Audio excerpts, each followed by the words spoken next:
मैं हूँ विशाल और मैं आपको सेकंड ग्रेड मैथमेटिक्स के पीवाईक्यू करवाने वाला हूँ। पीवाईक्यू को करने से पहले आपको इसके बारे में बता देता हूँ। जिसमें हमारा जो सीक्वेंस रहेगा वो पहले सीनियर सेकेंडरी सेकेंडरी और सीनियर सेकेंडरी स्टैंडर्ड का रहेगा, जिसमें पहला टॉपिक है जिसको हम नंबर सिस्टम, इसको हम लेंगे सबसे पहले, जिसमें हम सारे पीवाईक्यू जो कि 2011 से लेकर 2024 एग्जाम तक वो आए हुए हैं वो कवर करेंगे सबसे पहले, जिसमें रैशनल इरेशनल नंबर और real number decimal expansion operations और real numbers laws exponents Euclid division lemma fundamental theorem of arithmetic, इसको कवर करेंगे सबसे पहले। फिर हम चलने वाले हैं ज्योमेट्री पे। ज्योमेट्री के जो सारे कंसेप्ट है वो आप देख सकते हैं, यहाँ पे पढ़ सकते हैं। मैं आपको ये पीडीएफ भी शेयर कर दूंगा अपने टेलीग्राम चैनल, जिसका लिंक इस वीडियो के डिस्क्रिप्शन में मिलेगा आपको।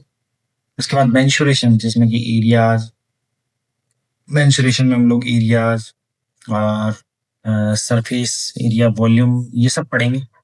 और फोर्थ टॉपिक जैसे कि अपना अलजेब्रा आता है, जिसमें से सारे टॉपिक दिए हुए हैं, इसको आप डिटेल में एक बार पढ़ लेना। और फिर आता है मैट्रिक्स एंड डिटर्मिनेंट, फिर सेट रिलेशन फंक्शन। अब ये सब के पीवाईक्यू आपने देखा होगा, बहुत जगह से पढ़ भी लिया होगा, लेकिन इनके पीवाईक्यू आपको नहीं मिल रहे हैं। और इन पीवाईक्यू का कलेक्शन मैं आपको प्रोवाइड करूंगा विद पीडीएफ एंड एक्सप्लेनेशन।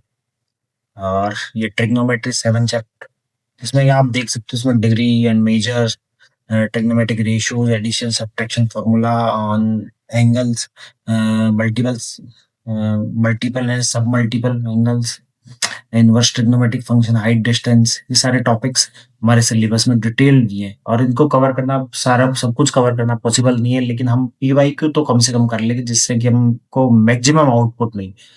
इसके अलावा 2D में, एनालिटिकल ज्योमेट्री में हमारे पास 2D और 3D, 3D हमारे पास बीएससी सिलेबस में भी, लेकिन उसको वो एडवांस लेवल है, हम यहाँ पे केवल बेसिक लेवल पढ़ेंगे, जिसमें कि ये सब टॉपिक्स दिए हैं। और फिर हमारा जो इम्पोर्टेंट सबसे हाई स्कोरिंग जो टॉपिक है वो है कैलकुलस। आप कैलकुलस के बारे में देख सकते हैं, इसमें limit, continuity, differentiation, maximum minimum, tangent, normal, integration. Integration यहाँ से ज्यादा ये अलग टॉपिक आ जाता है, यहाँ पे डिफरेंशिएशन के पार्ट पार्ट होते हैं और ये सब इंटीग्रेशन के पार्ट होते हैं। उसके बाद जो हमारा इजी चैप्टर होता है, जिसको हम हाई स्कोरिंग चैप्टर बोलते हैं, वो वेक्टर अलजेब्रा भी है। लेकिन मैं आपको यहाँ पे एक नहीं बल्कि क्रम वाइज सारे सारे टॉपिक्स के पीवाई को करवाने वाला हूँ। और इसमें हम एआई से, मैंने ये जो पीपीटी बनाई है वो एआई से बनाई है, इसमें आपको सब कुछ मिलेगा, समझने में आसानी रहेगी। स्टैटिक्स एंड प्रोबेबिलिटी, ये हमारा 11 टॉपिक यूनिट है जो हम इस पीवाईक्यू कोर्स के अंदर करने वाले हैं। हालांकि मैं आपका ज्यादा टाइम नहीं लूंगा, हो सकेगा जल्दी जल्दी करवाया जाएगा इन सबको।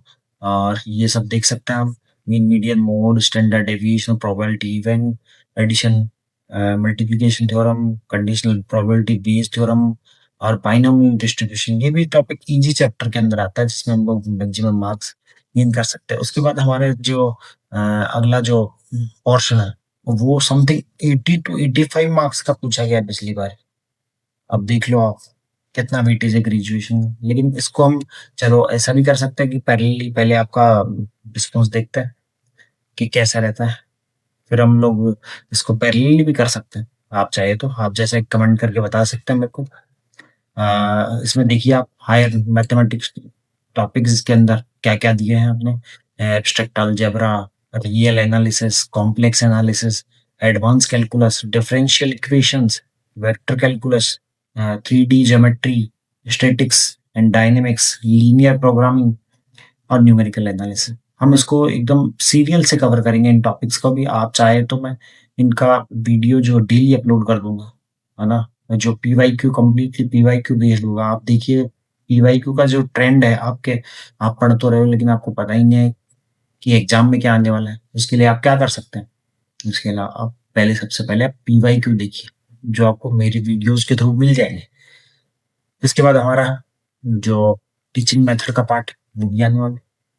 उसके अंदर ये सब जो टॉपिक्स है वो दिए, meaning, nature, mathematics, objectives of teaching, Bloom taxonomy, teaching methods, inductive, deductive, heuristic, project method, laboratory method, lesson plan or unit plan, audio visual aids, correlation with the other subjects, characteristics of maths teacher, curriculum development, Indian mathematicians contribution, ये सब भी topic आपके लिए बहुत जरूरी है। ये आपको पता होगा कि हमारे मैथमेटिक्स के ये 20 क्वेश्चन पूछे जाते हैं, टीचिंग मेथड के हमारे पास 20 क्वेश्चन पूछे जाते हैं।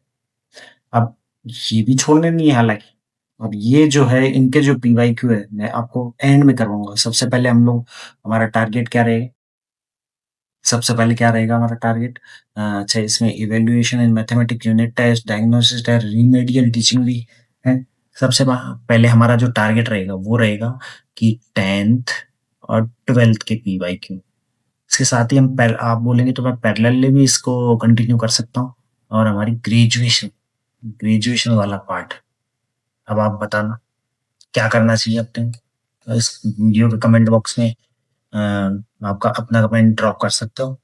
अब आपको पता ही होगा हमारे जो एग्जाम में है वो 300 मार्क्स का होने वाला है, जिसमें आपको मैथमेटिक्स जो सब्जेक्ट है उसमें ऐसा भी हुआ है पिछली बार तो हालांकि कैटेगरी सीट्स में वही 40% वाला क्राइटेरिया, 40%, 36% वाला जो भी क्राइटेरिया है उस वो कट ऑफ गई। हालांकि इस बार भी चांसेस है कि यही रहे, क्योंकि आरपीएससी आपको पता है कि कैसे पेपर्स बना रहे हैं। और इसमें जो क्वेश्चन आने वाले हैं वो 150 क्वेश्चंस आने वाले हैं। ये भी एक अपने आप में चैलेंज है कि इतने कम टाइम में, यानी कि 2 hour 30 minute, यानी बोले तो 150 मिनट में उनको कितने क्वेश्चन करना है, 150 क्वेश्चन करना, जो कि नेक्स्ट टू इम्पॉसिबल। पर इम्पॉसिबल जैसा कुछ नहीं है, अगर आप ट्राई करेंगे तो मैक्सिमम तो आप अटेम्प्ट कर सकते हैं और करना भी चाहिए, क्योंकि इस अनसर्टेनिटी के दौर में हमको ये नहीं पता कि कितने नंबर पर सिलेक्शन हो जाए। और आपको एक बात से बचना है कि यहाँ पे नेगेटिव मार्किंग, जिसको 1/3 नेगेटिव मार्किंग पर क्वेश्चन पर रॉन्ग आंसर जो, लेकिन हम जानते हैं इस सबको हम पार कर जाएंगे अगर हम PYQ करें, राइट स्ट्रेटेजी फॉलो करें, स्टडी करें। अब हमारा जो सक्सेस फॉर्मूला हो वो क्या नहीं होना, डेली का रूटीन होना चाहिए अपना, डेली अपना एक रूटीन होना चाहिए। हालांकि ये रूटीन गलत लिखा है, डेट गलत लिखी है आप यहाँ पे देखिए। सबसे पहले आपको पढ़ाई तो करी ली, अगर नहीं करी है तो वही दिक्कत। आप कर सकते हो, हालांकि अभी भी कर सकते हो, मैं मना नहीं कर रहा। अब आप क्या कर सकते हो, PYQ प्रैक्टिस करें, और प्रैक्टिस मैं आपको यहाँ पे करवाने वाला हूँ। उसके अलावा उसका बार बार मल्टीपल रिवीजन करो, 2x की स्पीड पे देख। और इसके अलावा किसी कोचिंग से टेस्ट सीरीज, हालांकि ऑनलाइन जो टेस्ट सीरीज है वो ज्यादा काम नहीं आने वाली, यहाँ पे काम आने वाली है ओनली ऑफलाइन टेस्ट सीरीज। लेकिन आपके पास नहीं है तो आप PYQ इतने बार कर दो कि कोई भी नया क्वेश्चन, पुराना क्वेश्चन है वो तो आपसे आराम से हो जाए और स्पीडली हो जाए। अब गोल्डन लाइन क्या है, अगर आप कंसिस्टेंसी रखो आपका सिलेक्शन जरूर होगा, डेफिनेटली 100% होगा, 100% होगा, जैसे कि मैंने लिया। अब आपको मेरी तरफ से बेस्ट ऑफ लक। ठीक है, मैं चाहता हूँ, उम्मीद करता हूँ आप सब टीचर बने, कम से कम मेरे से पढ़े हुए तो टीचर बने। चलो, थैंक यू फॉर ऑल। आप चैनल को सब्सक्राइब कर देना, लाइक कर देना और फॉलो करना। Thank you.